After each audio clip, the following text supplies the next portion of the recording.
Subcommittee on Government Operations will come to order. Welcome everyone, and to our guests who have taken time to be here, as well as the members and their staff. Thank you very much for preparation for today. Without objection, the chair may declare a recess at any time, and I would recognize myself for the purpose of making an opening statement.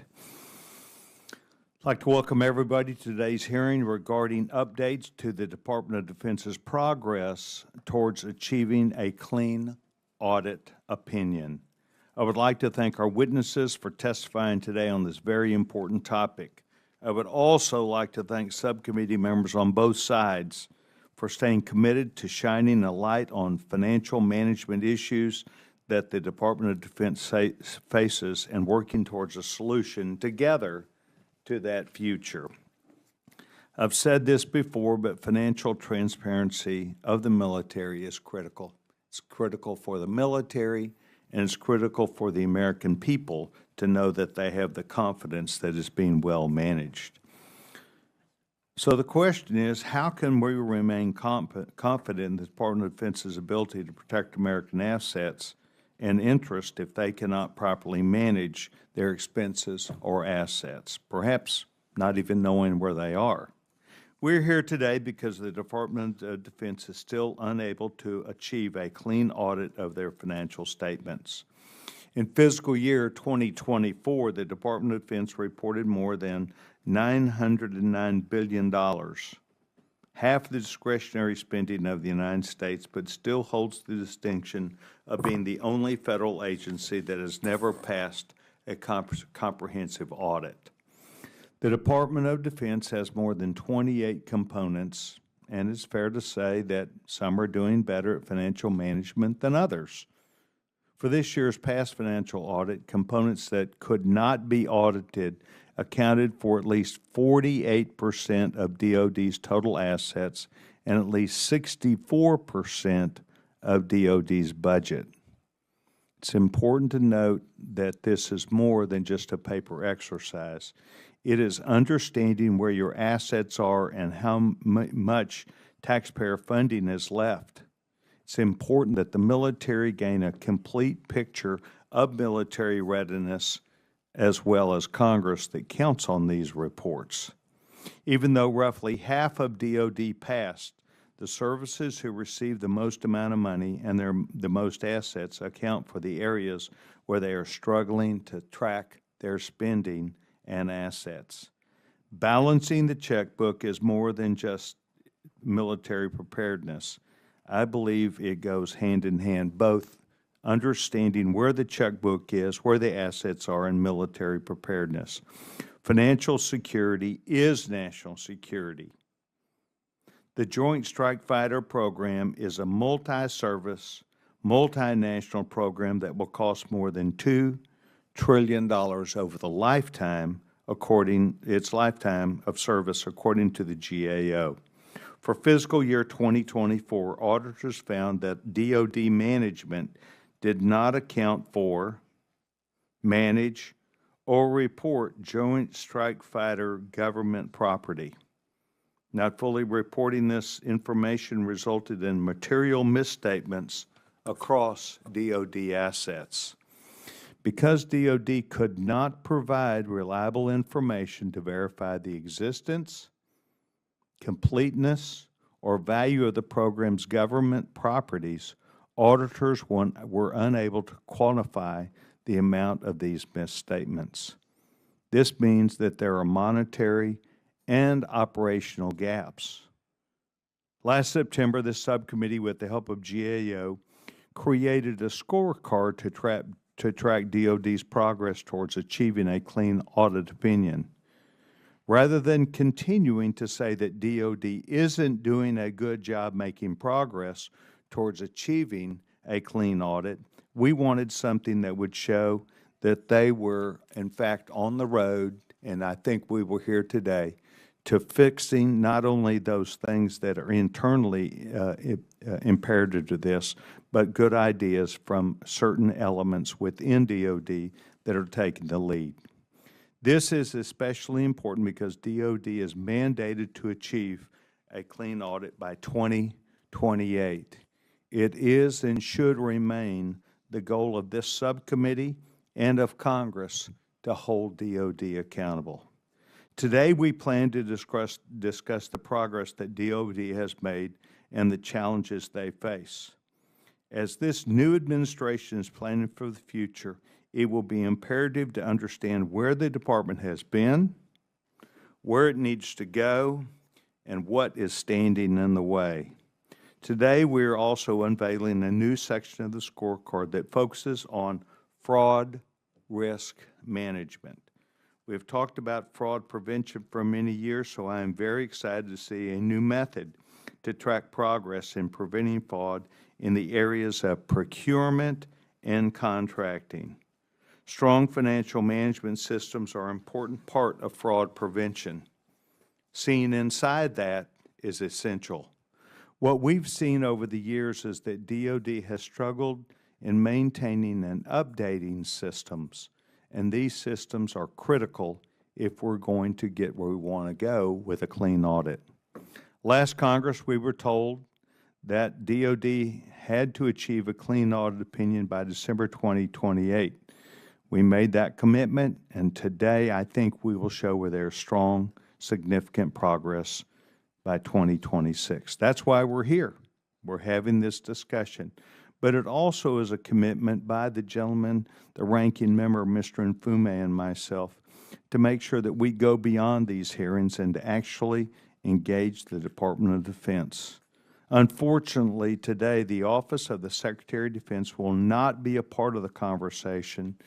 They will be missed, and both Mr. Nfume and I plan to visit the Pentagon to lead that discussion with the Secretary of Defense. We hope that they will see this as an opportunity to listen and learn, to take some of what we're hearing today, but to move forward together. And I would now yield for the gentleman's time for an opening statement. Mr. Nfume, gentleman's recognized. Thank you very much, Mr. Chairman. Good morning to you. Good morning to our witnesses, and good morning to those of you in attendance. I want to particularly thank Chairman Sessions for doggedly following up on this issue. He and I feel very, very strongly, as some of you know, that we just can't keep going down this street. I want to thank Mr. Khan, Mr. Mansfield. Good to see both of you again. Last September, we held the second hearing to address financial accountability in the Department of Defense. And so, as fate would have it, we are back here today to continue that conversation in light of the Department of Defense's continued inability to pass a department-wide audit. It's not new for the DOD, and I share the Chairman's commitment to holding that entire agency accountable.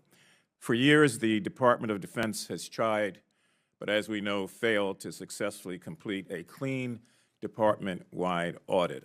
A clean audit is not judging the merits of DOD spending, which we do not do in this committee, but it's asking what is that spending and how do you explain that spending and the accountability of it.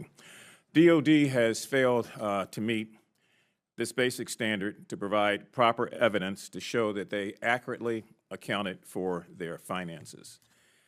Now, let me be redundant. There have been 7, if you're listening at home or watching, 7 straight audits that have been failed by the Department of Defense. I want to be deliberately redundant about this because that number, every time I say it, continues to strike a great deal of horror at me that it happens and continues to happen. And I want to underscore that I'm not really into a lot of graphics, Mr. Chairman, but this time I want to just repeat the fact that we have had 7 audits, and you can see going back to 2018, raise it up, would you? Failed, failed, failed, failed, failed. That's embarrassing. It's the greatest country on the face of the earth, and we can't even get an audit completed. So I hope that if the leadership of the department is watching, that they understand how serious this is for those of us who personally are just offended that this continues to happen. And I can't stress enough my thanks to the chairman for working on this issue together. So while the Department of Defense has still not produced a clean audit, there was significant progress Under the previous administration, that progress was spurred by Secretary Lord Austin's focus on modernizing financial systems, which helped to lead the U.S. Marine Corps to adopting a 2-year audit approach and achieving a clean audit opinion for fiscal year 2023 and 2024. God bless the United States Marines. That progress is critically important, and so I think it's up to us to determine how to get other components at DOD up to the standard that the Marine Corps is at. Chairman Sessions and I are dedicated to ensuring accountability for the hundreds of billions of dollars in spending and the $4 trillion in total assets that make up our defense budget. In fiscal year 2024, U.S. taxpayers entrusted $909 billion to the Department of Defense, one of the largest investments in our nation's history. And while we continue to provide the DOD with escalating sums of money, only 11 out of the 24 total components at DOD were able to achieve a clean audit. The components that failed, unfortunately, include the Army, the Navy, and the Air Force. Those three alone comprise 90% of DOD's assets by dollar amount. Now, standing in the way of a clean audit is the wide prevalence of material weaknesses, which we've been told over and over again. That is an accounting term for the areas in which the Department of Defense lacks internal controls over financial reporting, material weaknesses. Year after year, these material weaknesses cause the Department of Defense to be the only major federal agency unable to achieve a clean audit opinion. This, along with a number of other long-standing issues, serves as a daily reminder of DOD's history of pervasive deficiencies in financial management systems, business processes, internal controls, and financial reporting.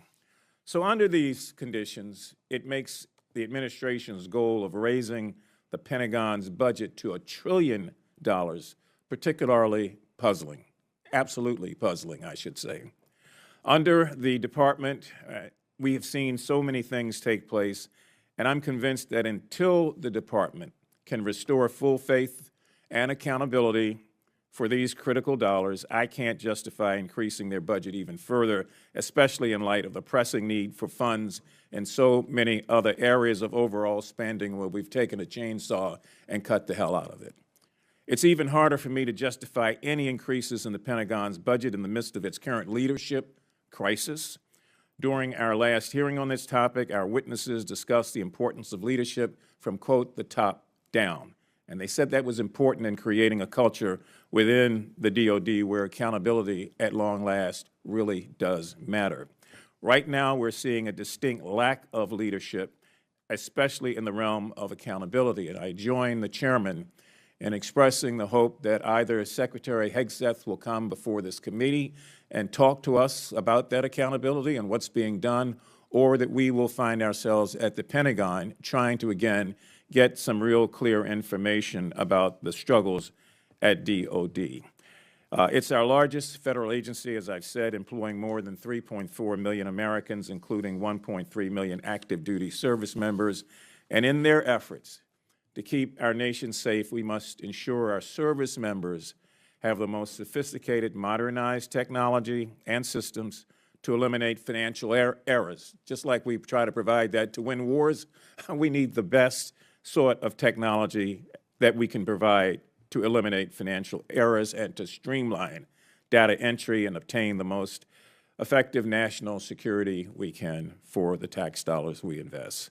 I think it's fair to say that Congress can't allow another failed audit to go by. Don't want to be here next year talking about the 8th year in a row as we move toward this 2028 mandate. It'd be good to see just a little bit of progress on that road, and personally, I've not seen it. But I want to thank all of those who've worked on this important matter since our last hearing. I thank you over and over again for your efforts to give us direction and understanding on some of this and to provide real transparency about where, really where, all of our military spending goes. With that, Mr. Chairman, I again want to thank you, and I yield back. Gentleman yields back his time. I would like to reinforce for our witnesses that are today and those of the staffs that are here to recognize that Mr. Nfume and I are doing this across the entire government. It is not just the Department of Defense. It is areas where some $300 to $500 billion in our immediate past was the guess from OMB and CBO about the amount of money that went to misdirected payments. And both Mr. Nfume and I are together on this, him using not just a strong voice and working together, but us sincerely wanting to make sure that the money goes to the intended purpose and not outside of that. So, Mr. Nfume, I want to thank you. And as we said last year we would do this year, as we're saying today, we will be pleased to show up at the Pentagon, make those arrangements, and make sure that at the highest levels of the Department of Defense, they understand the work that has gone on today must be prepared and continued for 28. I'm pleased to welcome our witnesses for today. Representing the United States Marine Corps, Lieutenant General James Adams III, the gentleman, Mr. Brett Mansfield, and Mr. Asif Khan. Lieutenant General Adams is Deputy Commandant for Programs and Resources in the United States Marine Corps. Mr. Mansfield is the Deputy Inspector for the Government for Audit at the U.S. Department of Defense Office of the Inspector General. Mr. Khan is the Director of Financial Management Assurance at the United States Government Accountability Office, GAO. And we look forward to hearing from you today, and I would ask that each of you would stand pursuant to Committee Rule 9G. The witnesses will raise their right hand to be sworn. Do you solemnly swear or affirm that the testimony that you're about to give is the truth, the whole truth, and nothing but the truth, so help you God? Let the record reflect that each of the witnesses has answered in the affirmative. We appreciate each of you being here today and appreciate also that what the testimony that you may be seated. Thank you. We appreciate that what the testimony you give today would be along the line of making sure that this subcommittee hears you fully. And with that said, we normally extend 5 minutes. I've notified each of you that if it takes you 6 or 7 minutes, we're all ears. We want you to make sure you're given the time so that this subcommittee hears from each of you. As a reminder, the buttons that are in front of you, you would push them, and then we would be able to hear you. I now recognize the distinguished gentleman, Lieutenant General Adams, for his opening statement. Gentleman's recognized. Chairman Sessions, Ranking Member Nfume, and distinguished members of the subcommittee, thank you very much today for the opportunity to appear before you.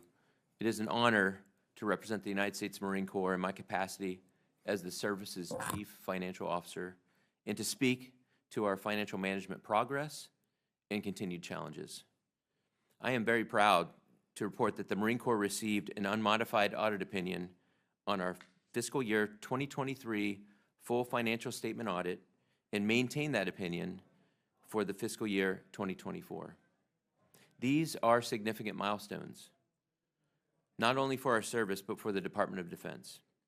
They reflect many years of determined effort and an enterprise-wide commitment to accountability and stewardship. I want to emphasize that while we're proud of our achievements, we do not take them for granted. While an unmodified audit opinion reinforces the Marine Corps' reputation of accountability, discipline, and leadership, it also reflects the dedication and hard work of the entire organization, including financial management professionals, acquisitions, and logistics teams. These teams continue to work tirelessly to ensure proper stewardship of resources, and their commitment remains critical to achieving and sustaining a clean audit opinion. But these achievements are not the end state.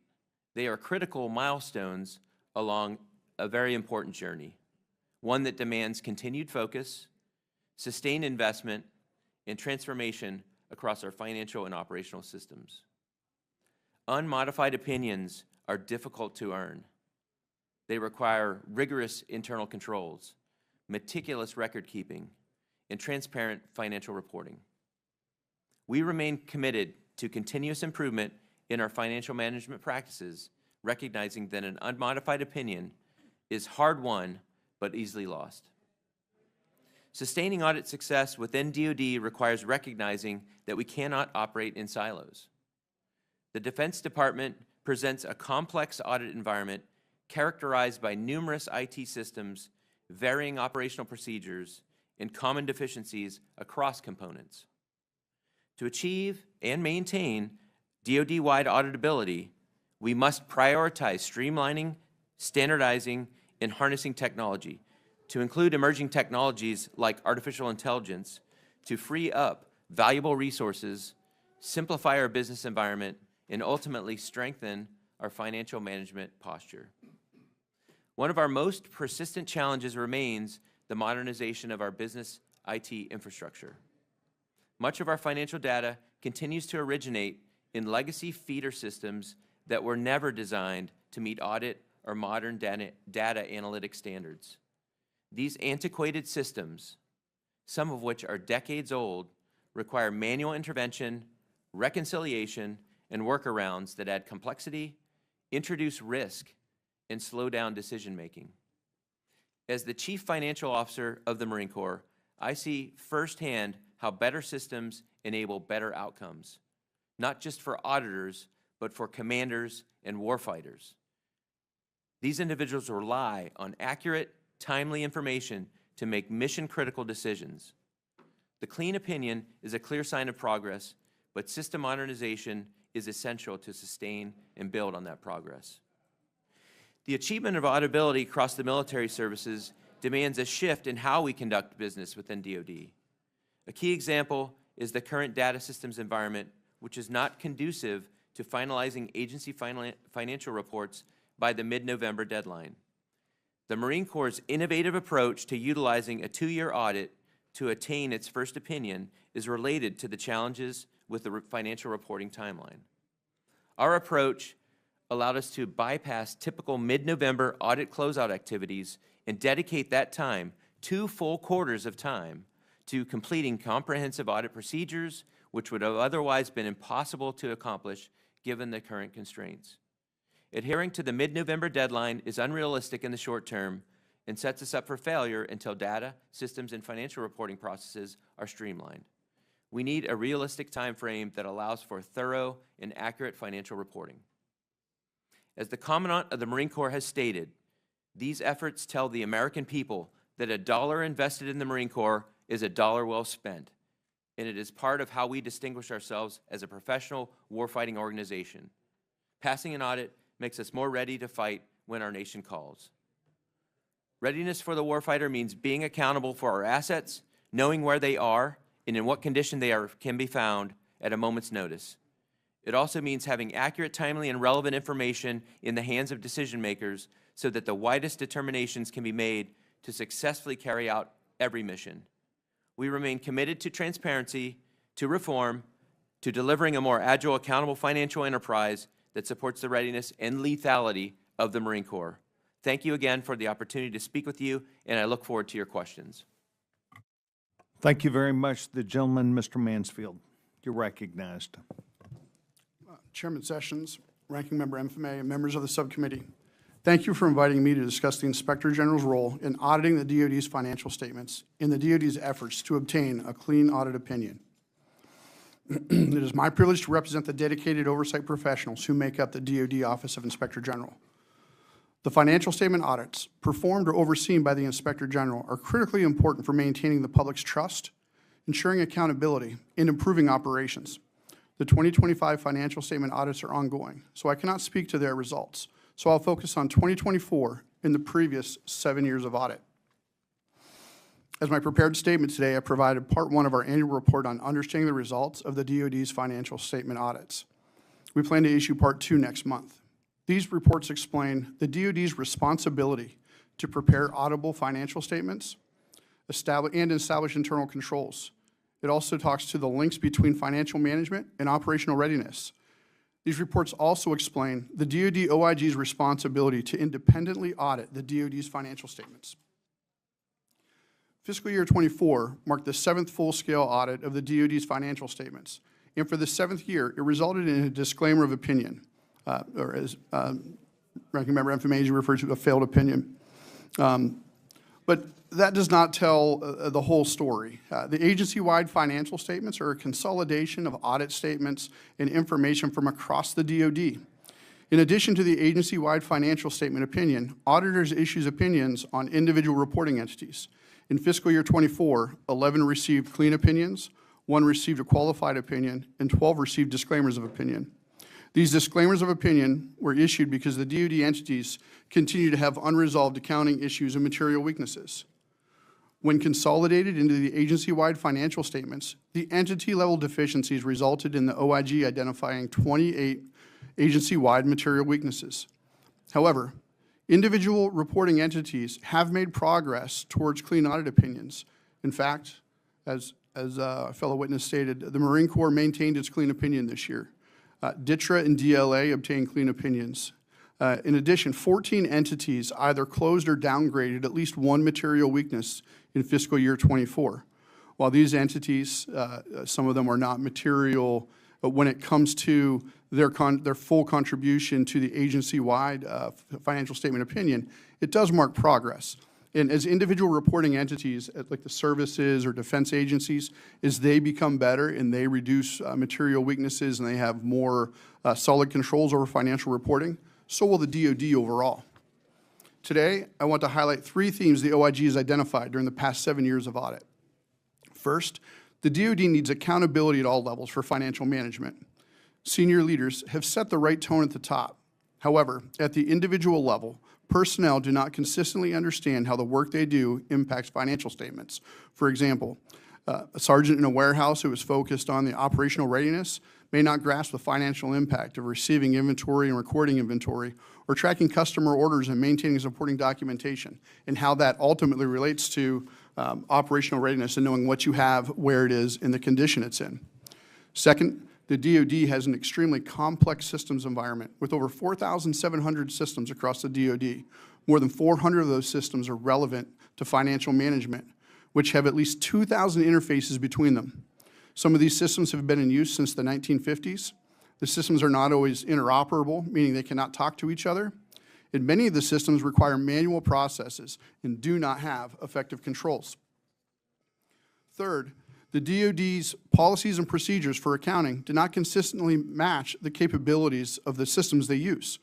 When implementing new systems, DoD components do not change their policies or procedures to align with the system's capabilities. Rather, they make modifications to the system to match their current procedures, negating the value of the system investment. Addressing these weaknesses requires continued effort and significant coordination within and between each DoD entity. The culture must continue to change so that all personnel realize that financial management has a direct impact on operational readiness and is everyone's business. The DoD Office of Inspector General will continue to ensure the DoD receives full and fair audits of its financial statements, to identify deficiencies and areas for improvement, and to provide actionable information and recommendations to the DoD. Our commitment to enhancing the DoD's financial health through independent oversight remains steadfast. Thank you, and I look forward to your questions. Thank you very much. Timely in conclusion also. Thank you very much, Mr. Mansfield. Mr. Khan, you're recognized. Good morning, Chairman Sessions, Ranking Member Mfumezi, and members of the subcommittee. Thank you for the opportunity to once again testify on the Department of Defense financial statement audits. As you heard, there has been some progress since our last update. The tone at the top continues to be supportive of the audit effort with the goal of achieving an opinion by 2028. This is one of Secretary Heskett's 3 priorities. The audit uncovers weaknesses in DoD management systems, improves coordination, and guides better decision-making, and it has led to positive results, both financial and operational. It has also identified vulnerabilities which require heightened attention by DoD management. Today, I would like to highlight 2 key items. The expansion of DOD financial management high-risk area to include fraud risk management, and then the next steps in DOD's audit approach to reaching auditability. First, effective fraud risk management is essential to protecting the resources entrusted to the department. The lack of an effective fraud risk management capacity, combined with the identified material weaknesses, compounds DOD's failures to establish a strong financial management internal control environment. This condition increases opportunities for fraud against the department's vast resources. DOD spends over $1 trillion annually. It obligated over $450 billion for contracting in fiscal year 2023, making it the largest contracting agency in the federal government. The scope and scale of DOD's financial activity makes it inherently susceptible to fraud. For fiscal year 2017 through 24, DOD themselves reported over $10 billion in confirmed fraud. The actual fraud is likely much higher, as the full scale of fraud is not known. Now to my second point, the next steps in DOD's approach to auditability. Sound financial management processes are critical to supporting DOD's mission, ensuring its financial resources are being spent wisely, and that there are controls in place to minimize fraud, waste, and abuse. It also helps ensure DOD has reliable information on what supplies and assets it has, where they're located, so the department can achieve its mission effectively and efficiently. As a first step to auditability, DOD will need to have reliable data for preparing its financial statements to successfully pass the audit. The Marine Corps was able to achieve its first opinion through effective strategic planning and managing milestones. They augmented the capabilities of the new General Ledger System, the DAI, with manual, labor-intensive methods, which smaller agencies previously used to obtain a clean audit opinion. This strategy involves tracking transactions piecemeal and relying on manual workarounds for record keeping, as the feeder systems and underlying controls are unreliable. The goal of an effective financial management system is to provide reliable information on a timely basis for decision-making. It's yet unclear for other larger DOD components if they may successfully employ the Marine Corps approach. But what is clear, in order to succeed, the department must be realistic of the resource needs to prepare auditable financial statements and coordinate detailed planning, enforce timelines, and manage complexity. To reap long-term benefits and meet the intent of producing financial statements, DOD must also strengthen internal controls and modernize systems to cut fraud risk and eliminate inefficient workarounds. DOD must build a repeatable, reliable financial management process that consistently generates timely, accurate data to support operations and strengthen national defense. And if Congress were to monitor milestones, ensure accountability, and adapt where necessary, without affecting the 2028 audit goal, it would go a long way towards helping the department achieve auditability and build that repeatable financial management process.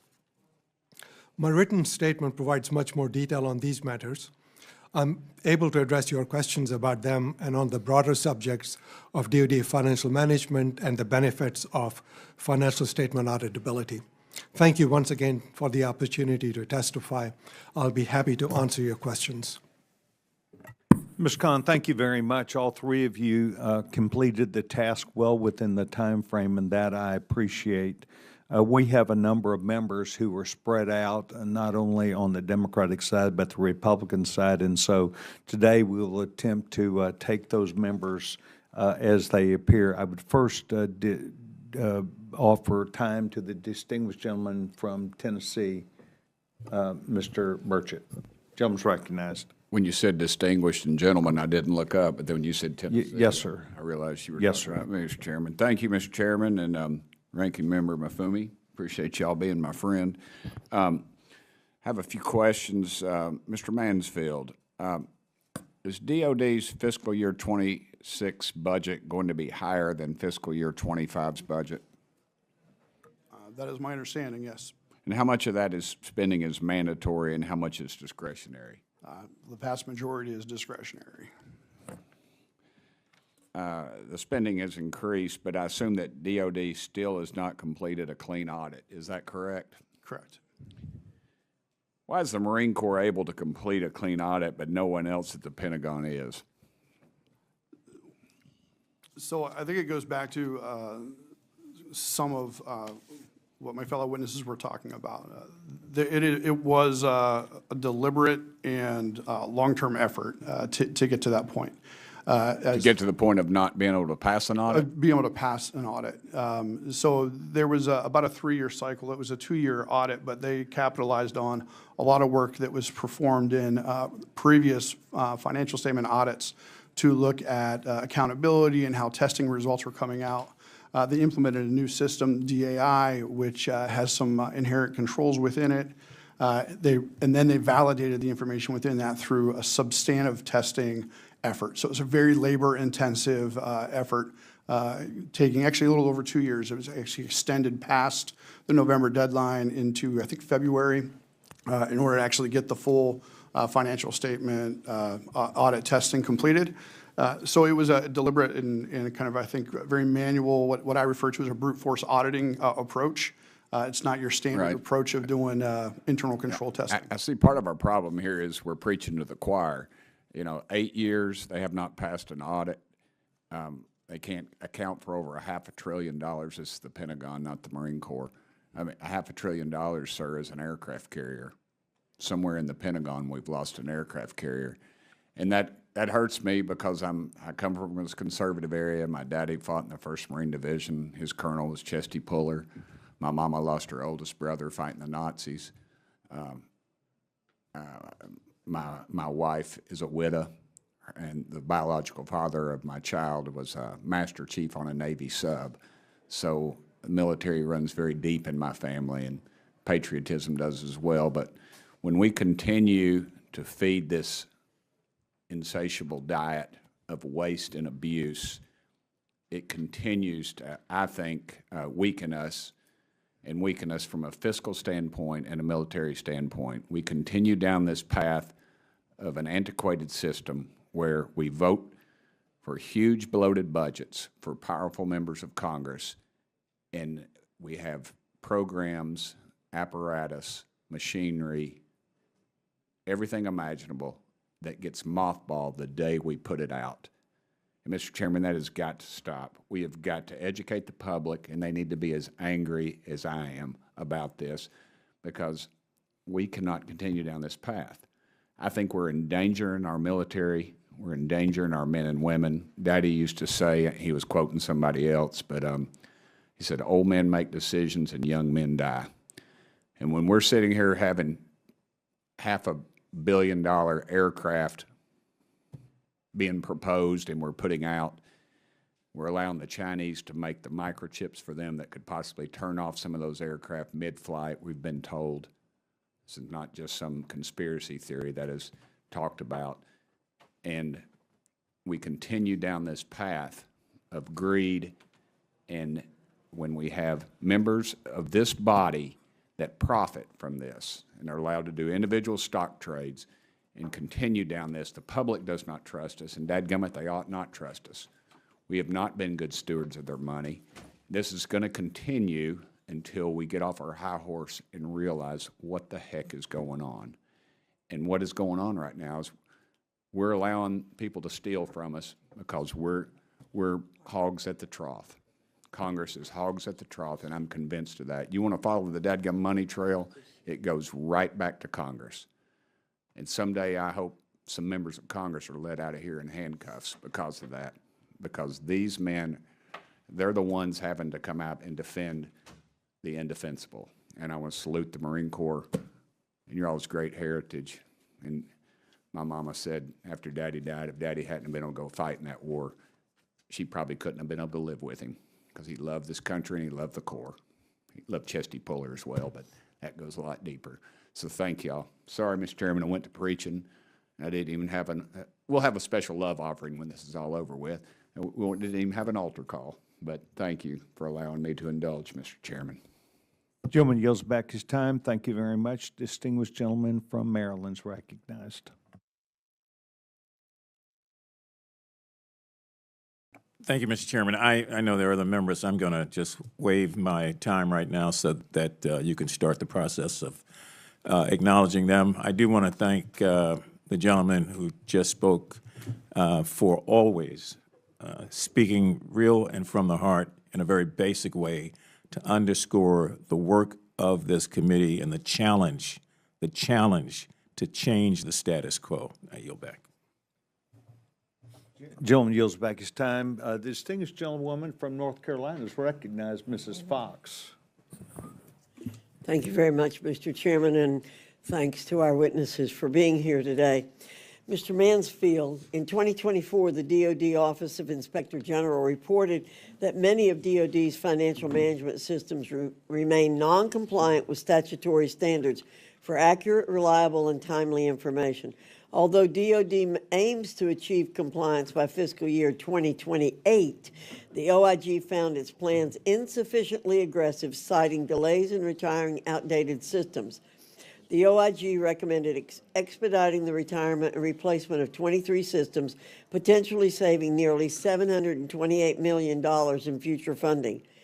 Mr. Mansfield, in your opinion, why is the Department of Defense not being more aggressive in retiring financial systems that are not cost-effective and that are not compliant with statutory requirements?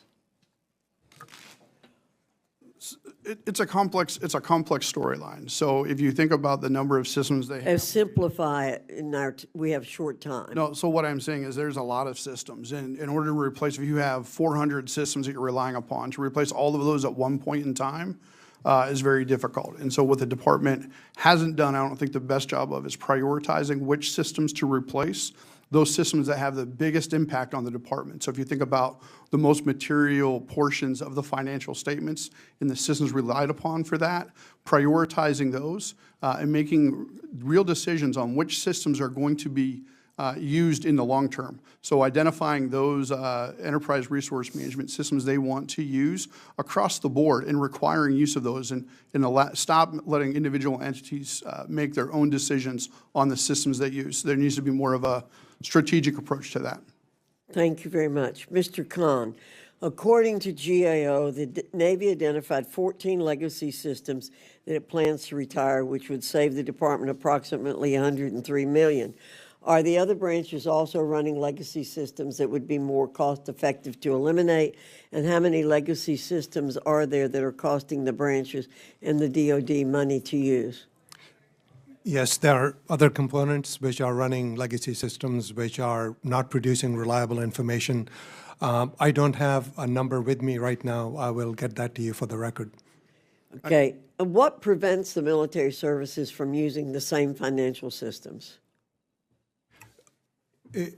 In part, they've got different requirements. It's big, complex. They have to do this in stages. First, they have to do individual offices, components. But it's the scale and their different practices which keeps them using one system for the entire department. Another question, Mr. Khan. A DOD IG audit of financial improvements and audit remediation contracts for the military components found that from fiscal year 2018 to fiscal year 2022, the DOD spent approximately $4 billion on audit remediation and support with the goal of obtaining a clean audit, but that the department made minimal progress to correct its financial management. What specifically was the money spent on, and how does $4 billion yield only minimal progress for achieving a clean audit? Most of the money went for the project planning and putting in the basics of a system so they could be integrated with the existing feeder systems that go into the entire component. Results were achieved, but it's primarily getting the data cleaned so they can be reliable to pass the test of an audit, and that takes time. Did we get our money's worth, yes or no? It's difficult to say. Ms. Fox, I'd like to submit that. Since we produced that report, I would say I don't think we got our money's worth. Thank you. Thank you. Mr. Khan, I'm very concerned about the lack of fiscal responsibility we've historically seen at the Department of Defense. As you know, Congress has directed the department to have a clean audit option by 2028. to maintain public trust and accountability as the administration continues to cut costs, the department must ensure the independence of its outside auditors, whose mission is to objectively evaluate waste, fraud, and abuse. Mr. Khan, what steps is the department taking to ensure its outside auditors are able to help the department achieve a credible, clean audit? The outside auditors have been vetted by the DOD. There are the companies which go through a pretty lengthy procurement process.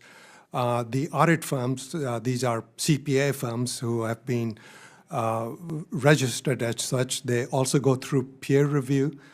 So their reports, whether it's in the federal sector, state and local sector, or private sector, they've been peer reviewed by other CPA firms to make sure they meet auditing standards and professional standards. But they're not being compromised by the DOD as they do the audits. They're allowed complete independence, are they? Yes, as far as we can tell, they are independent. They are not compromised by management or anything I can see from where we are. Thank you very much, Mr. Chairman. I yield back. Gentlewoman yields back her time. I want to thank the gentlewoman for coming back. I know she is busy, and I know we have other members that are busy too. Now I would like to yield to distinguished gentlewoman from the state of Washington, Ms. Randall. Gentlewoman's recognized. Thank you so much, Mr. Chair.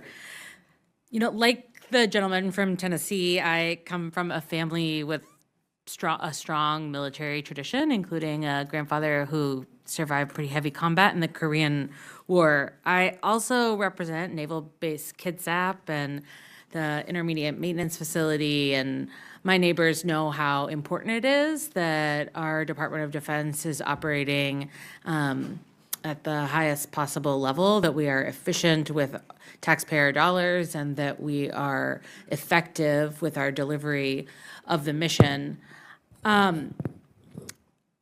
Mr. Khan, GAO has made many recommendations for DOD on financial management so that we won't be in this position with this big graphic that Mr. Mfume had in the future. Which of these recommendations could have the greatest impact on DOD's efforts to modernize its financial system? Thank you for that question, Congresswoman Randall. The key that comes to mind is DOD's planning and their managing their milestones. Those are the key issues which keeps DOD having to move their timelines. They need to be more forceful in maintaining their timelines, and the way they can do that is better planning, to have more granular information with interim milestones, so they're not reaching the end of time and then realizing that all the steps have not been completed. The other one, if I may touch on very quickly, is the tone at the top needs to continue to be very, very consistent to make sure that this remains a focus. And just like Mr. Mansfield was saying, it has to go through all the levels, not just the top, but actually people who are delivering some of these accounting information, they also have to embrace the similar mindset. Thank you so much. And General Adams, you know, we're very grateful for the Marine Corps' leadership in, you know, leading the branch through a successful audit. What lessons from the Marine Corps' work can we learn and apply to DOD more broadly so that we can help DOD and the Navy and other service lines achieve a clean audit by 2028? Yes, ma'am. I want to echo my fellow witnesses' comment there at the end about tone at the top. I will tell you, on the 8th of November, 2019, General Berger, who was the commandant at the time, put a memo out to the force, all commanding generals, all commanding officers, all the way down to the lowest level, lowest echelon of command, saying audit is important. It's important because we need to know what we have, in what condition it is, how much money we have been given by the taxpayers to spend on warfighting capability and accountability for every single penny. And so that tone from the top is actually what drove us to success. And I think I see that happening in the Department of the Navy with the current acting CNO, starting the tone at the top with the Navy. And I'm very excited about their opportunity to be the next one out of the gate with regards to a clean and unmodified opinion. And I would say, just to echo another part of what my fellow witness said, was he said planning milestones. I equate that to accountability. And that was the Marine Corps' critical way of getting to the clean opinion, is it wasn't just the tone at the top, it was holding people accountable at all levels of command on a monthly basis by the Assistant Commandant of the Marine Corps in a public forum as to the achievement of the milestones that were on the plan. And so we continue that to this day. And again, I see that reflected in the Navy as they go on their audit journey and track towards a clean opinion here in the future. Thank you so much, General. And we're talking about this audit and as an important way that we steward taxpayer dollars, but what ways has the Marine Corps' recent success in financial management translated into increased mission readiness? So, first of all and foremost, I'm the CFO, right? And so I work for the Commandant to ensure that those valuable taxpayer dollars that are provided to the Marine Corps are spent in the most effective ways. And so the audit in the financial lane allows me to identify where the next available dollar is spent on the most resultant readiness. Two, I mean, we talk about the audit as it's financial, but it's also accountability of equipment. And knowing as a warfighter assigned a mission, and in the case of the Marine Corps, always having to be ready, the mission comes at the middle of the night. Like, you need to go here and do that. The audit framework, the data that is the byproduct of the audit, allows the commander to know what he has or she has, where it is, in what condition it is, and will they be able to accomplish the mission. So that combat capability, that lethality that's delivered through audit readiness is a critical important part. It's also been able to allow us to identify very clearly how much equipment actually costs. And in the past, you maybe know what was programmed for the piece of equipment, but in reality, once the equipment is delivered and then it's enhanced and you put all the special systems on it, the actual true cost of equipment is known. And then lastly, and probably most importantly, it's a layer of accountability that we are accountable to the U.S. taxpayer to make the best use of every dollar, every penny that's provided to the Marine Corps. And we feel strongly that that audit allows us to do that. Thank you. Thank you so much, Mr. Chair. I yield back. Gentlewoman yields back her time. Thank you for the questions. The distinguished gentleman from Texas, Mr. Gill, you're recognized. Thank you, Mr. Chairman, for holding this hearing. It's nice to be part of a bipartisan hearing where I think we can all agree on what our goals are here. And thank you to the witnesses as well for taking the time here. Mr. Mansfield, can you remind us what the Department of Defense's budget was in 2017? It was $909 billion. In 2017? Okay, it was about $582 billion, roughly. Do you know what it was in 2024? Last year was around $910 billion, so it's a pretty substantial increase, is it not? That's a lot of money. Sorry. Yes, I didn't have my mic on. I apologize. And can you remind us if the DOD has ever passed an audit? At the agency-wide level, no. Got it. And how many audits has it had recently? 7 full-scale audits. And how much do those cost? So this year, the cost of audit is right around $211 million. $211 million this year. I think that's right. Yes. So it's a lot of money. That's a pretty substantial audit, is it not? It is. Got it. And can you sort of walk us through some of the high-level reasons why the DOD hasn't been able to pass an audit? Well, it goes back to what we've been talking about here. Systems is one of the main things, right?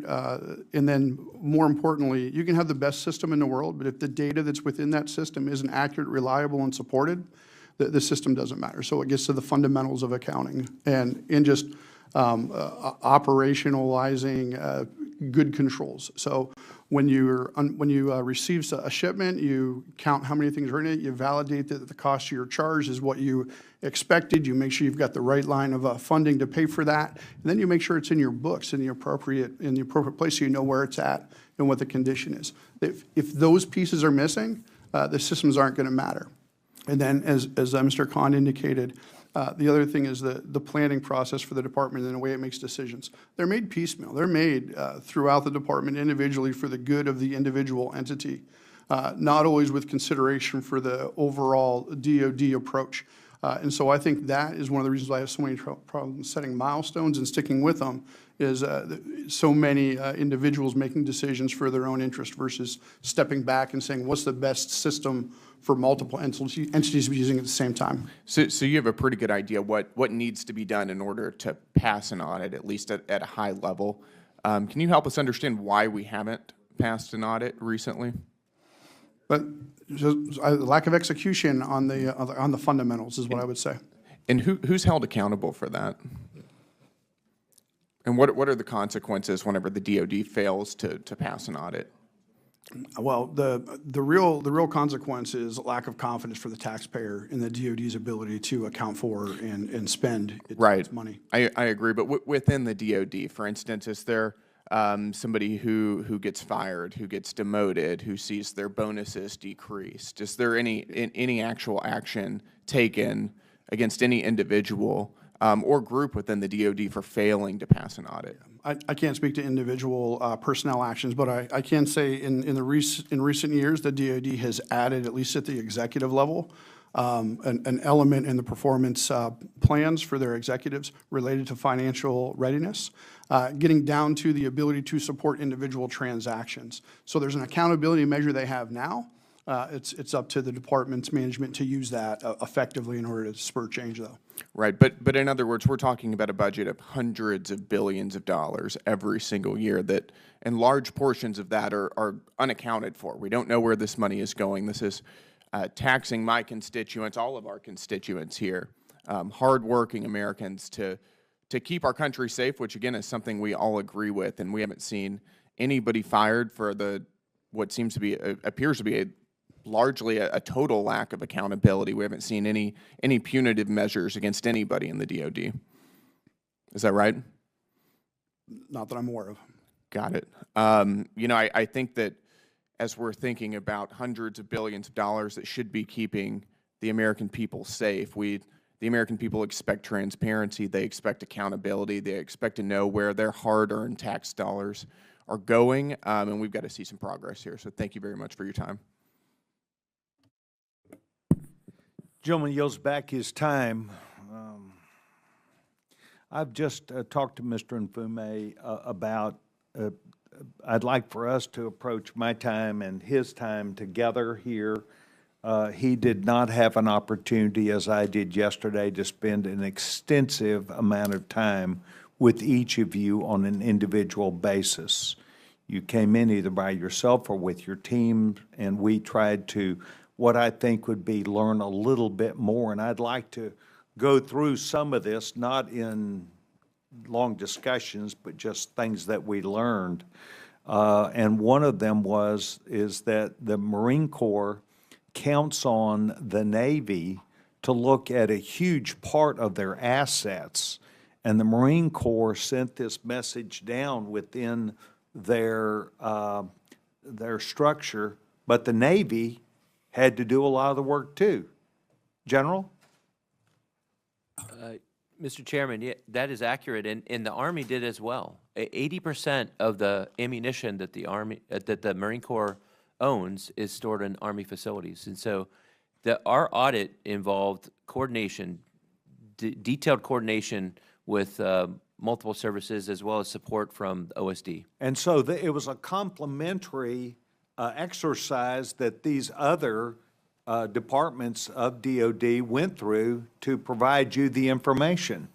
because it was important for the Marine Corps on their mission that they had put up and down their management lines.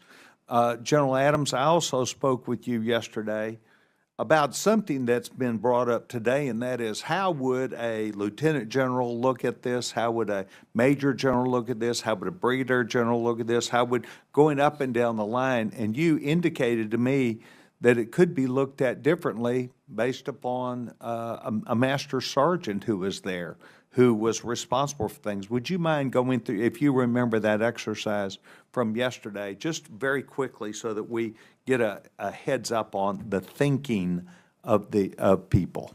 Yes, Mr. Chairman. The idea of how the audit connects to, affects, and impacts individual Marines at different levels is different. If you're down at the master sergeant level, maybe the captain or major level, you're working the systems, you're processing receipt of equipment, you're entering it into systems, and you may not understand fully how that action ties in to the overall audit. As you move up the echelon and you start to look at high levels of command where there's large portions of responsibility for formations that have missions assigned to them, understanding accountability of resources and understanding status of equipment is critically important to knowing whether you can accept a mission or not. And then at the highest levels, my level, at the deputy commandant level or the commandant level, understanding that we're responsible primarily to Congress as we engage at our level with regards to our budget, with regards to other activities, to know that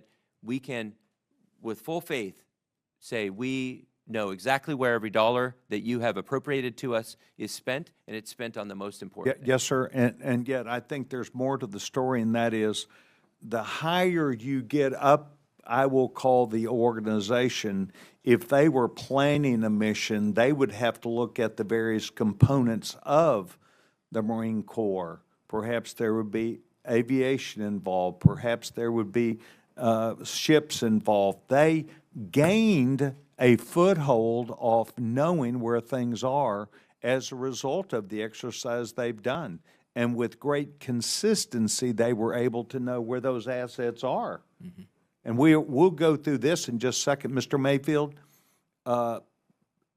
Mansfield, tell us about how important it is for them to understand that what they've gained is now the opportunity at the end of the audit to say, this is where we are, and it begins the process of knowing where all these assets are, as opposed to just an audit, but rather where they are, what the shape they're in, and to do the things that would be necessary that they'll move forward on, because they now have a snapshot of that, and then they can move forward knowing where they are, and it will start there. Mr. Mansfield? Yeah, so as Lieutenant General Adams had kind of talked to earlier, the next step after kind of where the Marine Corps is developing those internal controls. A financial statement audit validates the accuracy of information at a point in time, to your point. So at that one, during that one date, we know how many assets there are, we know how much value they are, we know what's left in terms of fund balance with Treasury, the amount of money that's available left for the department to spend. The important part then is having the controls that throughout the year, at any point in time throughout the year, you have the controls and the processes in place that you can have that same level of confidence 2 months later, that when you look down through those financial records and you look into those systems supporting the financial statements, you have that same level of fidelity as to what you have, where it is, how much money you have left, how much it costs. That you have to have that throughout the year. And so that's where that second part that was talked about earlier really comes into play. It's those internal controls. It's those repeatable processes. So I'm not sure if I've caught But it's the point you're available after. for the entire organization then to see. Up and down the organization. Up and down the organization. And so this is where then, and Mr. Khan, it may have been in your conversation with me, about some of the weaknesses inherent where there are organizations that provide a support to the military, have key data that we could not get, like the F-35. And so the military actually did not have as much visibility. Could you talk about, or Mr. Mansfield and Mr. Khan, your idea about things being managed outside of the Department of Defense within those agencies, of knowing the assets, resources, and things they have? Thank you, Chairman Sessions. There are several examples, and I think two of the ones you mentioned in your opening statement, and they pertain to the Joint Strike Program. One is the Global Spare Pool that's managed by contractors. And its DOD has not been successful in getting the information, the data they need, which they can feed into the financial system. So that is still somewhat unknown as to what the accuracy of that information is. The other one is government property held by contractors. And it happens. It's not just in the Department of Defense. There are other federal agencies, such as Department of Energy, where the contractor has complex equipment they have procured on behalf of the government, and they manage that. Similarly, at DOD, there is a material amount which is held by contractors, and the information about the location, cost, condition is not known for it to be reliable to be put into the financial statement. So those are two examples. Yeah, I have great respect for our contractors, not only that they manage this, that they know what they've got, but is there a need, General, to make sure that inside you have that necessary information to make decisions? For instance, F-35s, where they are, how many we've got, what was operational. Is that entirely held by a contractor, or does the Marine Corps or the Navy, and perhaps in a circumstance, have visibility into that? Is it different record keeping? Mr. Chairman, this is an excellent question, and I think to approach it generally, that there are some specific issues with the F-35 in the way the accountability of the funds to the actual pieces creates complications that we're trying to solve as a department and break that thing apart so we understand when the Marine Corps puts money in as a pro share towards a, let's say it's a spare pool, or maybe even, and I would say on the platform side, knowledge and understanding of platform E&C, existence and completeness, is very good. It's the spare part pool, and it's the way it's funded with partners and so forth. Everyone puts money in, and it's not a clean transaction that you have otherwise. Now, with regards to equipment in the hands of contractors,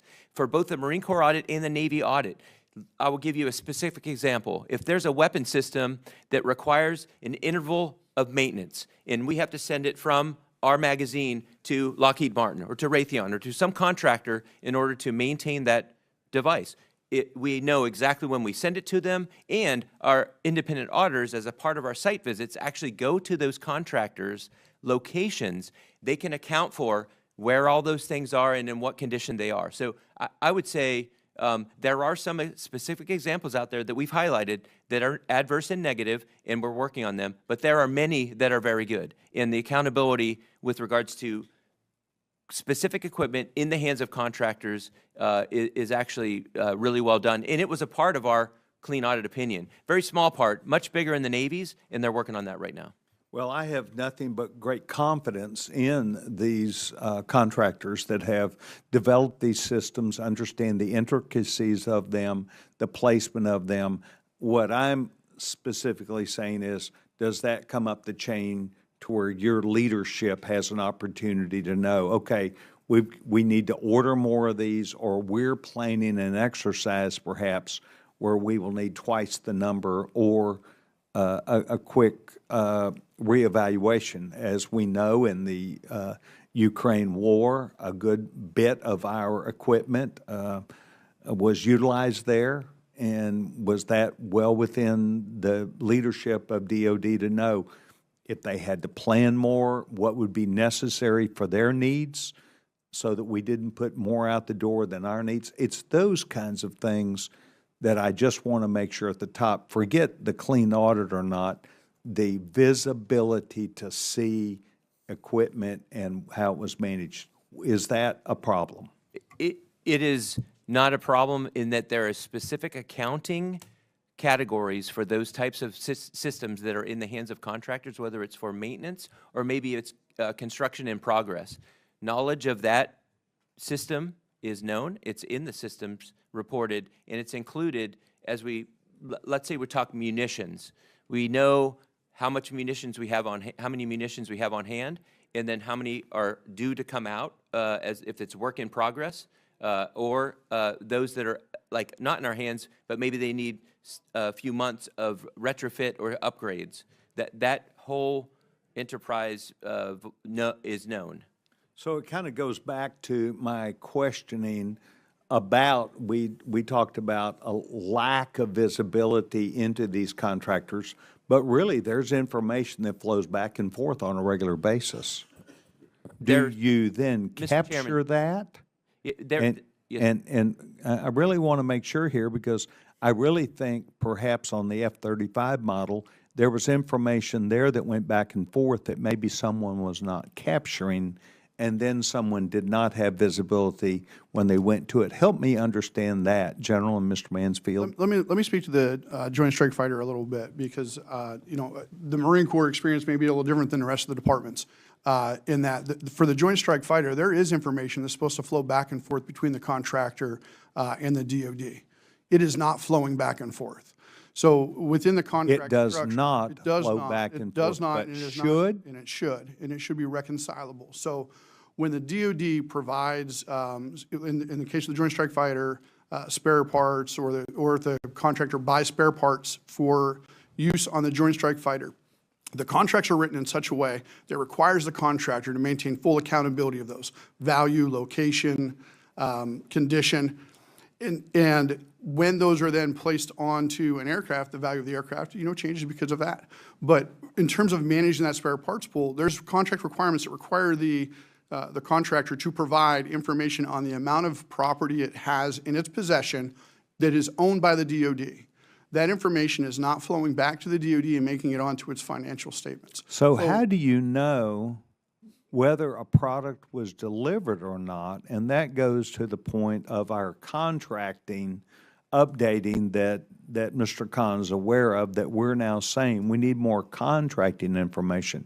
I have a vast interest in trusting our contractors. I support them. I believe in them. But how are we going to fix this back and forth if you never really ever received it? How do you know what you're paying for? Yeah, I think it comes down to clear contract requirements. What is expected of the contractor? Clear and measurable deliverables, right? So, and then you have oversight on the government side. The government has to be able to validate that what they've gotten from the contractor is what they required. And then finally, the DOD has to have the wherewithal to hold a contractor accountable when it does not deliver. I think in the case of the government property in the possession of contractors, both Joint Strike Fighter as well as other opportunities where I could talk about that if you'd like. Other entities having similar issues, there's no accountability for the contractor. You know, I'm not seeing them have significant. Is that deliberate on what might be the Marine Corps issues, or how do we get at this? I know we're going to put a scorecard on it, but how do we then properly, professionally, acknowledging the contractor's role, but put DOD where they've got to be aware of what came in to update their systems for their needs? Is that a black hole, so to speak? Is that something we just haven't figured out? I think the department's aware of it. No, let me restate that. The department's well aware of the issue. They are working on solutions. They have working on plans to do counts of the, especially for the Joint Strike Fighter specifically, they're working on doing counts of the Joint Strike Fighter spare parts pool so that they can have a good starting point to then hopefully follow on with clear contract requirements and deliverables that they can hold the contractors accountable for going forward. For our role here at the OIG, we actually have an ongoing audit looking at the broader issue of government property in the possession of contractors. When that's released, I'd be more than happy to come up and talk to you about it, let you know what we're looking at from a broader perspective across the DOD, outside of just the Joint Strike Fighter, though. General Adams, you were very proud of, as we are, of the initiative that the Marine Corps has taken. You acknowledged, I think respectfully, the help that you received from the United States Army, United States Navy. Did they learn a lesson in that process where they now have a baseline of what they have, and did they extend that to more than just your assets? Mr. Chairman, to answer this, there are multiple lessons that were learned as a part of our audit by the Army and the Navy. One of those lessons had to do with a material weakness that all services had with regards to its fund balance with Treasury. And it was I would call it an issue that it was prevalent for many decades, that the fund balance with Treasury, beginning balance and the trial balance of the services, it could never balance. And think of the fund balance with Treasury as that's the checkbook that the bank has, and can you write checks against that amount?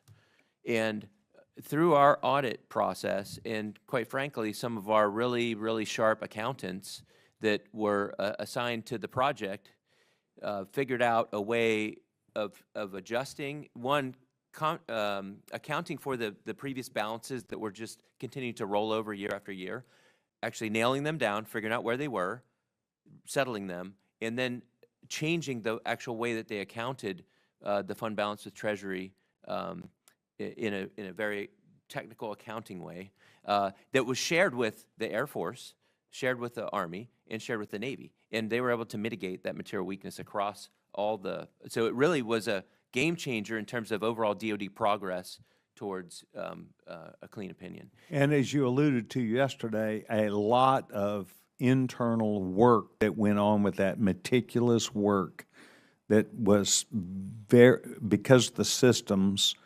an antiquated system, it took a lot of workarounds. It did, yes, sir. But it's really important. We took 2 years to get our initial opinion because we had to establish our baseline and go and account for, the Marine Corps is this year 250 years old, and we have some stuff out there that is almost that old, that everything has to be accounted for in existence and in condition.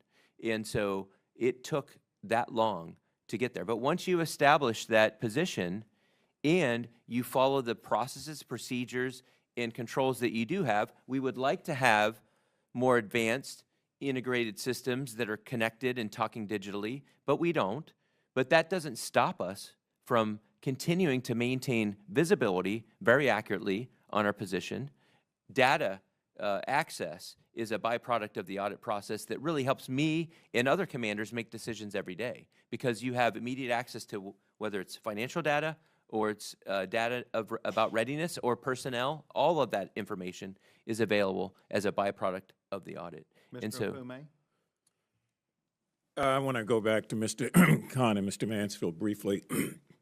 Gentlemen, is it true that DOD has no one in place to serve as the CFO? There's an acting CFO at the moment. And no one's been nominated, is that correct? I don't believe so. So we're just flying around in limbo at DOD with no real person to give direction that people are respecting. One of the things that I listened to with Lieutenant General Adams was his comment about how the commandant looked at this, gave a direct order through the ranks. This is where we're going, ladies and gentlemen, and this is how we're going to get there. And everybody understood that, and they were able to stand up a model after establishing for 2 years a baseline and then follow through. I think the difference here is that there was a clear, dogged, deliberate, determined, and designed order to get this done, to not have the Marine Corps reflected like all these other agencies again and again and again. That's the real difference. It's leadership. It is leadership. So I find it absolutely stunning that the Air Force General, C.Q. Brown Jr., was fired within the last 100 days, that Admiral Linda Fagan was fired the day after she was sworn in. I don't understand that. And that Navy Admiral Lisa Franchetti, the highest ranking officer in the Navy, was fired also. So if we're firing these people, and we may have somebody acting here or not acting there, how in the hell are we going to expect that by 2028, not even to mention next year, that we're going to have a audit that can be stood up and talked about like we talk about the Marine Corps model? This is a damn shame. This is the United States. We're better than that. We just can't keep making these excuses, which is why I want to see Secretary Hegseth, and the chairman has also indicated we need answers. We need to know what's going on. We just can't keep doing this. And it's amazing to me now, and correct me if I'm wrong, that no other leader of any other entity has said the same thing the same way as the Commandant of the Marine Corps. And by the way, give him my appreciation, if you will. It's just sad. It's sad. Maybe that's why they say send in the Marines, or the Marines will lead the way. And I'm not being funny here, but I am being funny in some respects because this does not have to happen. We don't have to hold up this sign again to see how many failed marks there are. These are dollars that people pay every year in taxes. Taxpayers have a right, whether they're black, white, Jew, Gentile, Asian, Latino, Native American, male or female, it doesn't matter, to believe that their tax dollar is going to be spent in a way that it can be accounted for. We cannot account for what's been happening, and this has been going on since 2018. This is really a shame. It's an embarrassment, quite frankly, and I would hope that DOD sees it that way. I'd like to think that we're going to have a CFO over there, but God knows, since there's no nominee even out there to be the CFO, how that's going to happen. And Lieutenant General Adams, you were very kind in your remarks, and yes, there were some things that were learned by the other branches, but I don't think they have taken them to heart, and I would love to be proved wrong. But something tells me that the chairman and I will be here next year, if we're not careful, talking about 8 straight, going on 9 failed audits, and it gets to me. So when the gentleman from Tennessee says he hopes that some of us will be let out of here in handcuffs because we're part of this crazy notion that if we just keep feeding this beast and feeding this beast, it will take care of itself, it will not. It will not. And there are too many games being played by members of Congress, by private contractors, and to some extent by these divisions of armed services that allows this to go on. I don't know how anybody can come here and say this is the United States and this is why we are great. And this is why we care about tax dollars. You can take a buzzsaw and a chainsaw and go through agencies, but you can't find a way to force DOD to come up with an audit. I don't understand that. And so my anger here is real. Life is too short to play these games, and the American public deserves more. We all deserve more than this. So I'm done, Mr. Chairman, which is probably why I didn't have a whole lot to say a minute ago, because it just bubbles over in me over and over and over again. And I just want to, again, as I said, thank the Marine Corps for setting the model of how to get something done when it has to be done, from the top straight down to the bottom. And I would hope and pray that both the Secretary of Defense and the other branches of the armed services learn from this, but also be prepared to talk to us about what's going on and why we can't seem to move this 800-pound gorilla. I yield back. Gentleman yields back his time. I would like for those that are witnesses today to understand that Mr. Mfume and I still do work together. We see a common goal. We will be together engaged in the Department of Defense at the highest level. We also recognize that the changes that have been made in these areas, right, wrong, or indifferent, were made, and it will be important for us to have a commitment from those who are replacing them and are a part of that moving forward team to be prepared for 2028. I think you've given us a model. You've showed us how a baseline is important and the attributes of success, not just to the management of the organization, but to where all the way up and down people have an idea about their preparedness with lethality, as General Adams spoke about, but perhaps more to the point, and to make sure the confidence that the American people have in that. Both the gentleman and I, Mr. Mfume, represent a thinking that we are not going to give up. I will say to the Department of Defense, I encourage you to have a great attitude about us approaching you. I would say to the leaders of each of these areas that we will be engaging you. We do expect you to take the time and to listen, and we do expect to hear back from you. But we will not give up on this effort, and we will do this together. So to each of our witnesses, I want to thank you for being here today. Today you've seen what I consider to be a bipartisan subcommittee hearing that we believe we listen to you, we believe that we appreciate and respect you, but it is a task that is still left for us to complete as we prepare for 2028. With that said, I want to thank each of our witnesses, and this now, we got to do the 5 days, yeah. So with that, and without objection, all members of this subcommittee have 5 legislative days within to which submit material and additional written questions for the witnesses, which will be forwarded to the witnesses from the committee. If there's no further business without objection, subcommittee stands adjourned.